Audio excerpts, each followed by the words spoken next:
So several months ago, I was with a client facilitating a workshop with their leadership team about how to build more effective teams and a healthier workplace culture.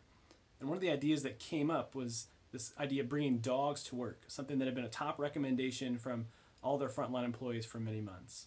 And they had spent some time talking through this idea in the past, right? Okay, why should or shouldn't we? You know, it's great to have dogs around, but then we have pet dander, maybe lost productivity and other sorts of issues like that. Should we do it or shouldn't we? As we're discussing this issue, the CEO stops and asks a question that stopped me in my tracks. And it's the subject of our Spark today. Solve the right problem. This is something my boss, Chris Carlson, used to say all the time. Josh, make sure you're solving the right problem.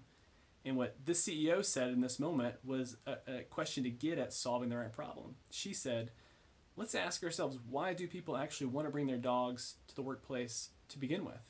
Is it because they just miss their dogs all day long or they can't find a dog sitter? Or is it that dogs make them feel so loved and welcomed and appreciated that they love that feeling and they miss that feeling and they want that at work? What if we made our people feel that way at work? Do you think they would even need to bring their dogs to work if that were the case?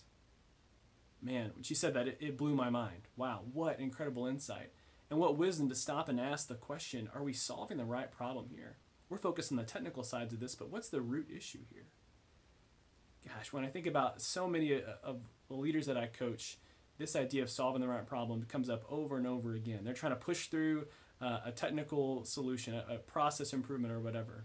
And they're focused on the technical sides. How do we, solve these issues that people have? But really the real problem here is that other people just don't care. And so they're throwing up roadblocks, technical roadblocks, because they don't really want this solution to happen.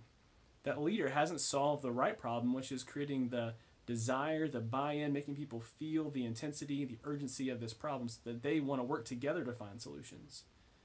And so this is my challenge for you today. As you're approaching whatever problem it is that you're trying to solve, ask yourself, am I solving the right problem? Have I gone upstream enough to look at the root causes of this issue? Or am I just treating the symptoms? Am I just dealing with the things that are in front of me? What's the real why behind this problem?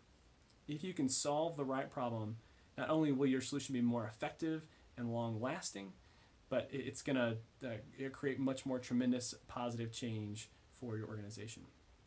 So it's my challenge. Do that, and hey, leave a comment below. Let me know how you're solving the right problem in your organization.